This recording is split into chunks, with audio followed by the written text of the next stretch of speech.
Revolve Renewable Power is a developer and operator of distributed generation and utility-scale renewable power projects in the US, Mexico, and Canada. CEO Steve Dalton is here to discuss the company's financial results for fiscal Q3 2024, ended March 31st, which showed strong growth in revenues and progress on project development. I'm Martin Gagel with Market Radius Research. It's Thursday, May the 30th. Please remember, this is neither a recommendation or investment advice. We're here to learn about the company. Steve, good to see you again. Congrats on a strong quarter. And please give us some highlights on what's been going on.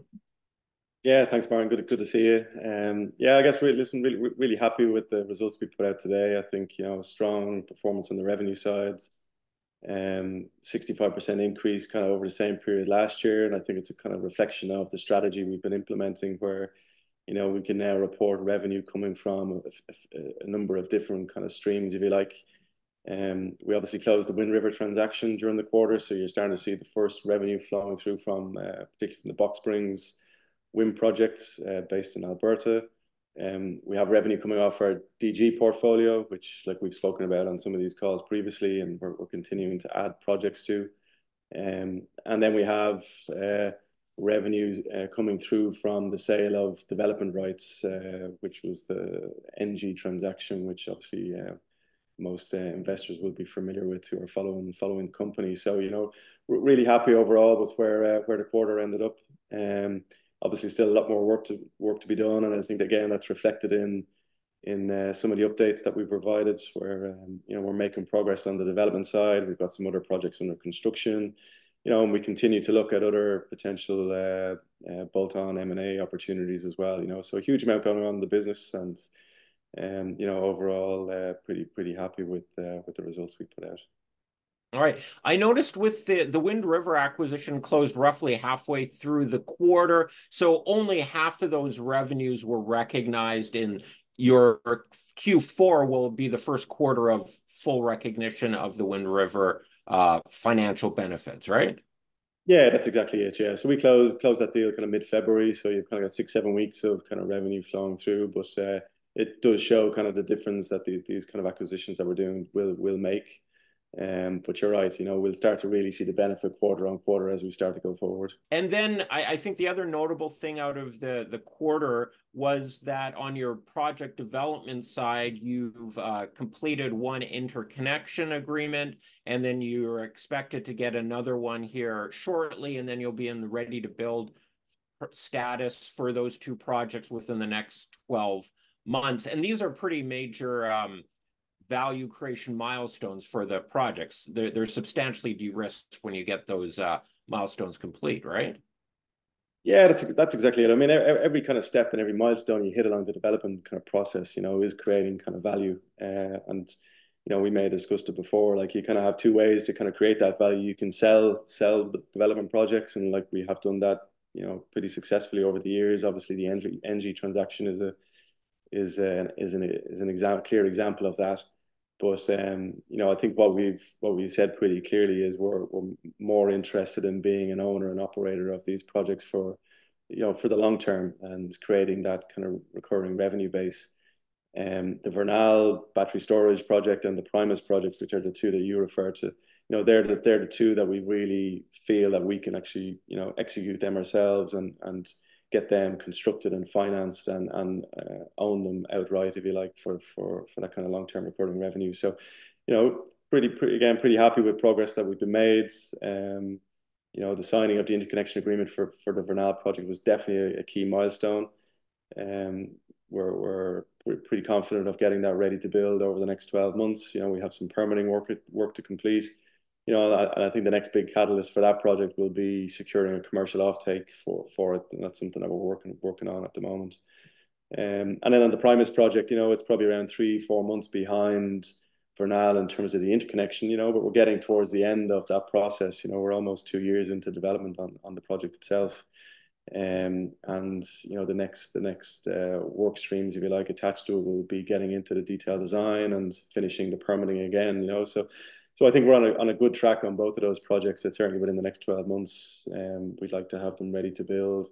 And then subject to that commercial offtake kind of solution for both of them, we could see these projects in construction next year, which would be, pretty significant for the company for sure.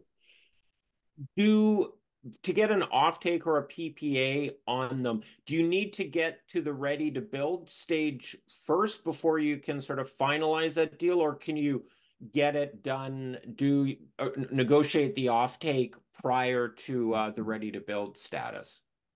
No, you can negotiate it beforehand. I think for us in terms of like why we haven't maybe progressed that up until now is we really wanted to get visibility on the interconnection. Interconnection is such a huge issue now in the US in terms of Yeah. one, finding areas that have interconnection capacity availability is a key one, and we spoke about that I think in some of the Yeah. material we put out. And sorry to interrupt, but that's a major issue and a real sort of it's slowing down a lot of project development to the whole interconnection issue. There's so many projects. The grid is struggling a bit to connect all these new power projects on, and so that's an issue really affecting the whole industry, is it not? Yeah, I mean, it definitely is. I mean, it's no different than like you've had a clear signal to the market over the last 4 or 5 years that, the world wants to move to more renewable power. So guess what? There's a lot more renewable power being developed, and, the kind of processes and systems have to kind of adapt around that, and it depends where you are, and where your project is located, that some processes are better than others. So, if you take the Vernal project, I think actually we've come through a pretty, I wouldn't say quite seamless, but a pretty good process there where within kind of 18 months, 2 years, we end up with an interconnection agreement. So you're not talking about 5, 6 years having to wait for it. So, that's a key thing we're looking at now when we're trying to develop new projects is, what does the queue look like? What's the capacity look like? What's the process involved in getting connected? But I think in terms of these two projects, we're kind of at the back end of it. Obviously, with Fernal, we're obviously through it. With Primus, another 3, 4 months, we'll be through it. So we're now into actually that kind of final leg of executing the projects, which is down to, like I mentioned, the kind of detailed design, finishing up the permitting, with a view of getting ready to build. But it is definitely still an issue for the industry in general. All right. So if you want to develop these projects yourself, how capital intensive are how much do they cost? And like these power generation projects, it's not just equity. There's a lot of project financing and debt. So only a portion, you only need to provide a portion of the capital for it. Can you give us some details on sort of ballpark, what order of magnitude capital could be required from you? I mean, it really does depend project by project, Warren. But I think in general, you made the point well there. Like, if you look at, well, at really any of the kind of developed markets, I mean, you have a fairly well established and fairly deep pool of capital in the project financing market to finance these types of projects. You also have obviously the tax equity market in the US now coming into the Canadian market as well. And they can, again, you need to look at project by project, but certainly they can take up 80%, maybe more in some cases, of the capital required to get these projects financed. So they can do a lot of the heavy lifting on the capital side to get the projects into construction and operation, which leaves developers like ourselves with a much smaller part of, if you like, the equity to finance. But I think in terms of our strategy, the thing to focus is, if you look at either of those projects, you're really talking about adding 20-year contracted revenue or long-term revenue, which will be pretty sizable in comparison to, let's say, just what we've reported this quarter. In the Canadian market this week, there was a peer of yours got taken out, UGE, got acquired. Is there a lot of acquisitions going on in the market right now? Can you give any sort of commentary on sort of what this means for you and a relative valuation or anything like that? Yeah, I mean, it's hard to comment on relative valuation. I mean, I think people can obviously look at the story themselves and see the kind of the premium that's been paid over where their share price is traded. So I think that's certainly interesting from our point of view when we look into that. I mean, again, I think we may have discussed it before. Like, certainly my strong view is we're undervalued relative to where we are, and particularly where relative to the deals that we've done and what we've delivered. But it certainly seems to be a bit of a recurring trend, or at least a trend that's getting a bit of momentum. Like, I think in the last couple of weeks and even this week alone, there's been a number of other similar type transactions that have been completed in the European market. So it's certainly an interesting one, and one we'll be digging into in a bit more detail. All right. And you have your, like the Wind River, you have your own M&A strategy. How does your pipeline look? Does it look like things are heating up, like asset values are increasing, or what does your M&A pipeline look like here? Yeah, I mean, like obviously we're at the other side of it, where we're out in the market trying to actively acquire Yeah. projects. We still see a huge amount of opportunities there, where the projects under kind of 30 megawatts which is where we've decided to focus our attention. There's still quite a lot of projects in that kind of range, that are either looking to be sold or are being actively sold by developers. So we see a lot of opportunities. We're mainly focused on the US and Canada, and mainly focused on projects that are either ready to build or in construction or operating. So our strategy really hasn't changed, Martin, and we've got fairly clear views as to how we value the assets. We don't really go beyond that, regardless of what the market's doing, because at the end of the day, we want to be delivering, good value-added projects to our pipeline, rather than kind of chasing a market one way or another. But I think in terms of the acquisitions that have happened, that you mentioned, let's say UGE and others, that seems to be more focused on development, UGE maybe to a lesser extent, but there's certainly a big development component to those, rather than operating assets, maybe where we're more focused. Right.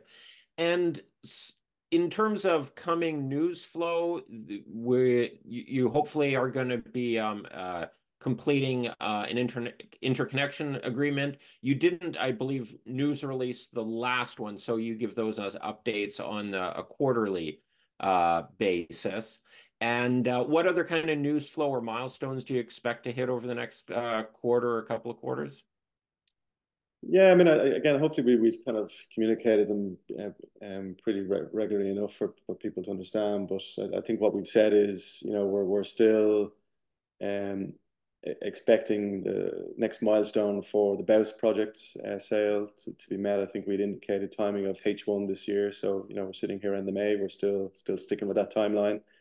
You know, I would definitely think investors should be keeping a strong eye on the Mexican market. And again, this has been a consistent theme that we've said over the last few quarters, that the Mexican market is definitely looking more interesting.